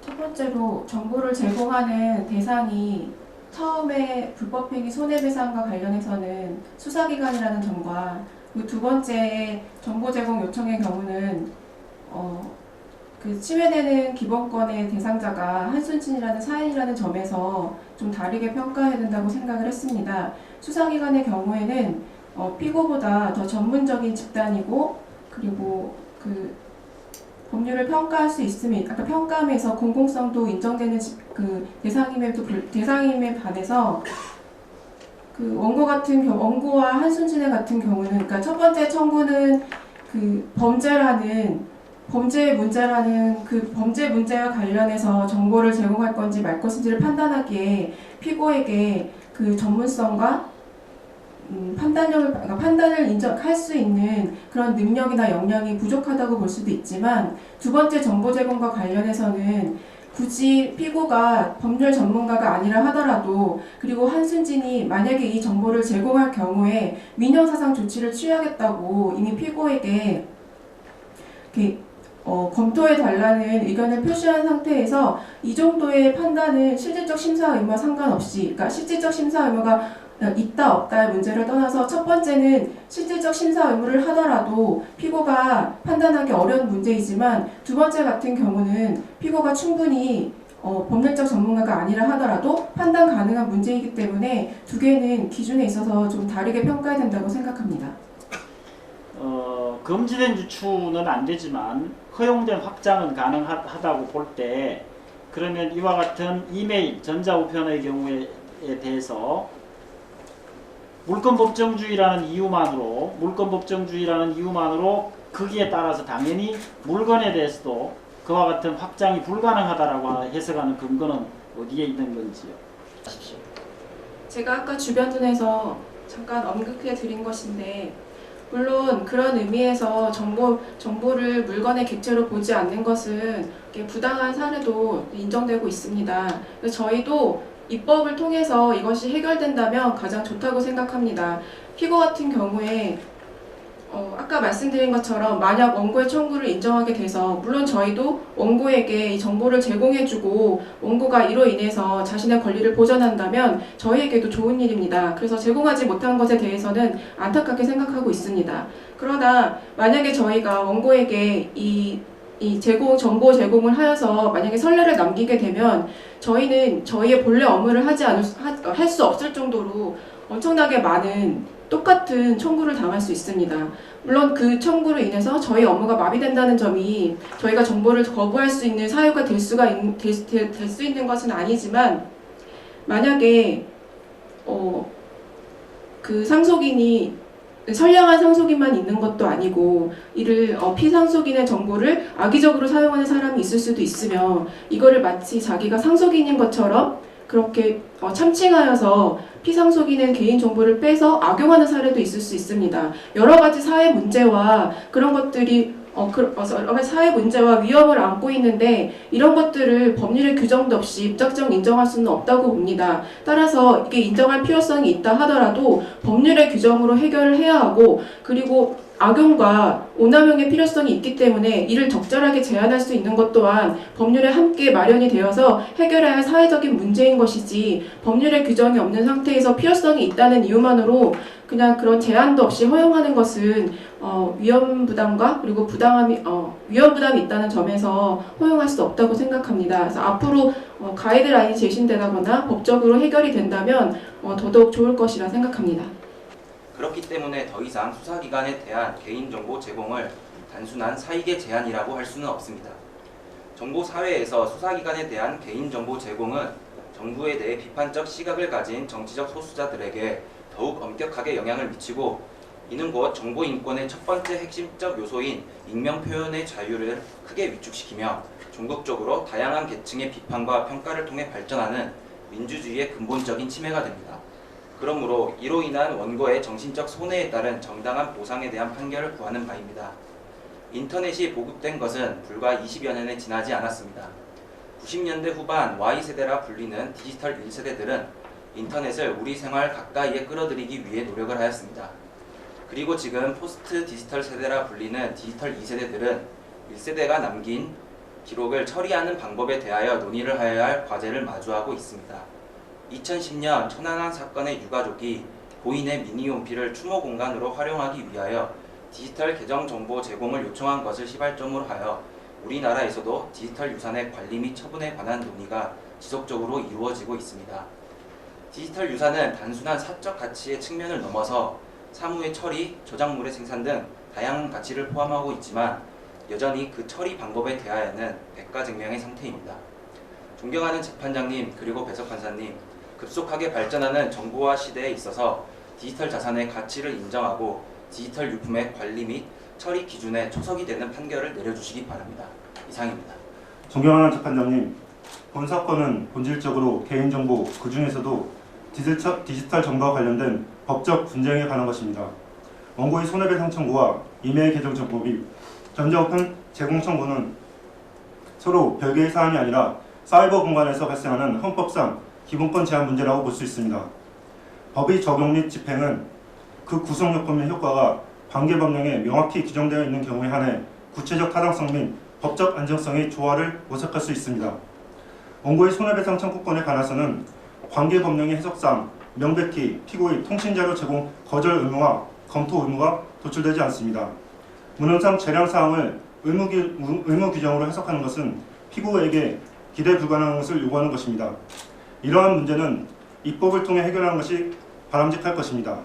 또한 이메일 계정 정보와 전자우편 제공권에 관해서는 피고는 안타까움을 금할 수 없습니다. 법상 의무 없는 사항에 대한 청구는 입법에 불비해서 야기된 것입니다. 이러한 법적 공백 상태에서 원고의 권리 구제를 위해 범죄 수사라는 질서 유지와 제3자의 기본권을 침해할 수는 없는 것입니다. 개인정보 자기결정권이나 익명표현의 자유 또는 재산권은 무제한적으로 보호되는 권리가 아니라 헌법 제37조 2항, 제21조, 제23조 등에서 제한 가능한 권리라 할 것입니다. 따라서 피고가 원고의 통신자료를 수사기관에 제공한 것이나 전자우편 등의 제공을 거부한 것은 헌법 및 관계법령에 따른 것이라고 볼 수 있습니다. 한편 원고는 손해배상 청구권에 대해서는 자신의 기본권 침해를 원인으로 주장하면서 정보 제공 청구권에 대해서는 제3자인 한순진의 기본권 침해를 도외시하는 모순적인 주장을 하고 있습니다. 이상 재판부의 현명하신 판단을 부탁드리며 원고 측의 최후 변론을 마치겠습니다. 사진 찍으신다고.